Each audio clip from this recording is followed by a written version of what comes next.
शुभ सकाळ बंधुगण आज हूँ 10 फेब्रुआरी 2025 सोमवार आज सकाल देश विदेशर प्रमुख 15टी खबर उपर आम नजर पकाइबा। प्रत्येक खबर अति आपन दरकार एवं काम नजर पकाइबा पूर्व जदि आप यूट्यूब चैनल को सब्सक्राइब करना तो चैनल को सब्सक्राइब कर सहित वीडियो गोटे लाइक करूँ कारण देश विदेशर जहाँ भी न्यूज अपडेट आसो आपंपारे सर्वप्रथम। एवं चलते नजर पकाइबा आज प्रथम खबर उपर सुरक्षाकर्मी गुली 31 माओवादी सफा।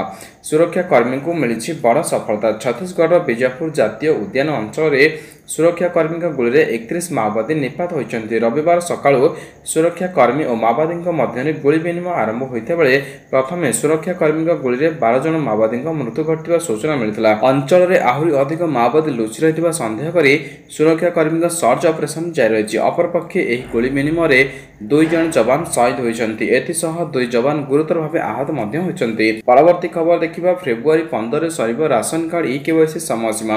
वर्तमान सुधा 37,85,496 जन लोक करना ई-केवाईसी। 5 दिन भितर अन्य ई-केवाईसी करने को पुणी अपील कले जोगाण मंत्री। 15 दिन पर आउ ई-केवाईसी अवधि बढ़ाइबे नहीं राज्य सरकार। तापर भी जो मैंने ई-केवाईसी करेंगे नहीं सेगुड़ी सरेंडर बोली धरि ई-केवाईसी नकले से कार्ड गुड़िक काटी दिज्व। तथापि जदि अयोग्य माने कार्ड न फेरले सरकार कठोर कार्यानुष्ठान नेबे बोली जोगाण मंत्री कृष्णचंद्र पात्र सूचना देते। परवर्ती खबर देखा मणिपुर मुख्यमंत्री एन बीरेन सिंह देले इस्तफा।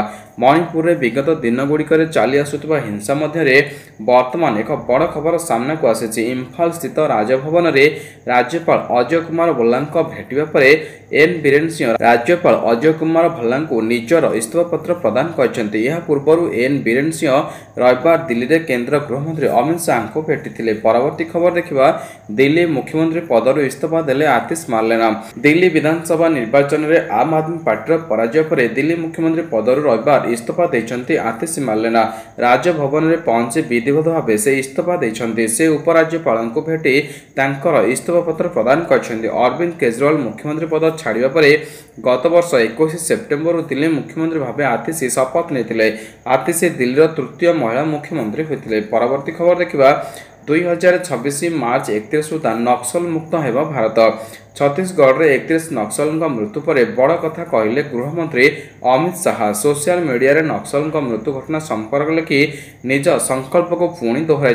2026 मार्च 31 तारीख पूर्व देश को नक्सलवाद को संपूर्ण रूप हटाई देवा कथा कहते अमित शाह। जहां फल देशर कौन नागरिक को माओ कार्यकलाप जीवन हराइबा पड़ो ना बोली कहते अमित शाह। परवर्ती खबर देखा badminton Asia mix team championship 2025। चीन किंग गाँव 11 ରୁ 16 फेब्रुआरी पर्यंत badminton Asia mix team championship 2025 आयोजन हेबो। एथिरे भारतीय बैडमिंटन टीम भाग नेबो। हेले टूर्नामेंट पूर्व टीम को एक बड़ झटका लगी। Badminton Asia mix team championship 2025 घोषित होइथिबा टीम इंडिया स्टार खिलाड़ी पीवी सिंधु नाम सामिल थिला किंतु टूर्नामेंट पूर्व से निज नाम को फेराई नेबार निष्पत्ति नहीं। परवर्ती खबर देखा आवास योजना दुर्नीति। प्रधानमंत्री आवास योजना दुर्नीति को नहीं पूर्व सरकार को घेरी पंचायतराज मंत्री रवि नारायण नायक। गत सरकार रे आवास बंटन में पातर अंतर होता लोकों ना पंजीकरण होता किंतु लोके घर पाउनथिले बोली मंत्री कहते। मोहन माझी सरकार नुआ योजना अंत्योदय गृह योजना आनी सबु लोकों पक्का घर स्वप्न पूरण करी मंत्री ए सूचना देते। परवर्ती खबर देखा महाकुंभ रे पवित्र स्नान करेंगे महामहिम। सोमवार अर्थात आज महाकुंभ जीवे महामहिम राष्ट्रपति द्रौपदी मुर्मू सकाळे प्रयागराजर पवित्र जलर त्रिवेणी संगम रे स्नान करने सह बुड़ पकाइबे द्रौपदी मुर्मू। यह अवसर महामहिम सेठारे 8 घंटा रहिबे। एहासह राष्ट्रपति बड़ हनुमान मंदिर पूजा करने सह दर्शन करेंगे। एथिसह राष्ट्रपति डिजिटल महाकुंभ केन्द्रर अनावरण करेंगे। एथिरे महाकुंभ संबंध राष्ट्रपति गस्त पूर्व सुरक्षा व्यवस्था को कड़ाकड़ी कराई। परवर्ती खबर देखा बारवाटी बड़ विभ्राट। ऐतिहासिक बारवाटी क्रिकेट स्टेडियम रविवार बड़ विभ्राट देखा। भारत और इंग्लैंड मध्य खेल जाउथिबा दिवारात्र मैच बेले किसी फ्लड लाइट बंद हो जाता फल अधा बाटे मैच अटकी।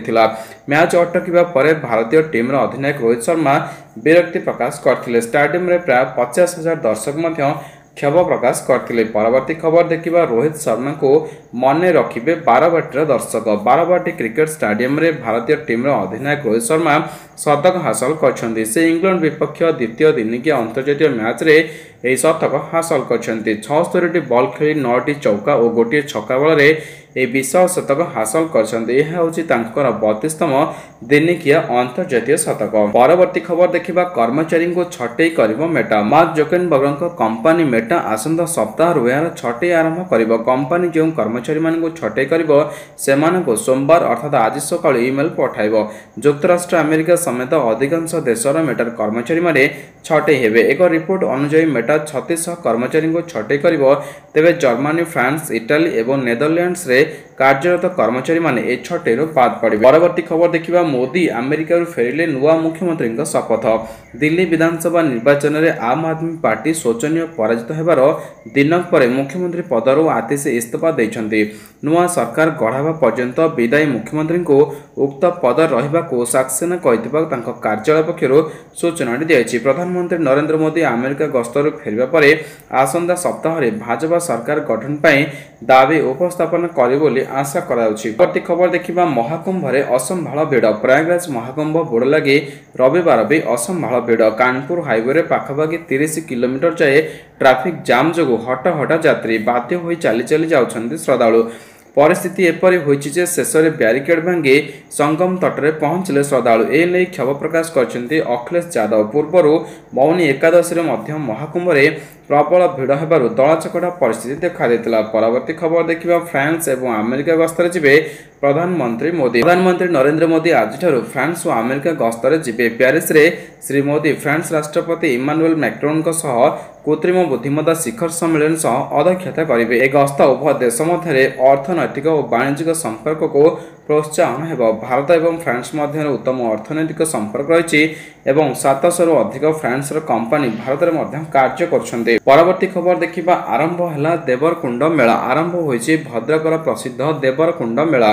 काउपुर स्थित थिबा देवरकुंड ठारे पवित्र भूमि एकादशी ठारू आरंभ होइछि एही मेला। धार्मिक दृष्टिकोणरू एही मेला बहन करुछि स्वतंत्र महात्म्य। किंवदंती कहे प्रभु रामचंद्र और माता सीता वनवास रे थिबा समय लक्ष्मण सरमुन रे तयारी करथिले एही कुंड। कुंडटी पुण्यतया सालांदी नदीर मध्यस्थल रहिछि। ए कुंडर पानी को मां सीता स्नान तथा तोष्मा मेंटाइबा को व्यवहार करथिले। एथि पई ए कुंडर नाम पड़थिला देवरकुंड। ए कुंड सीताकुंड नाम परिचित।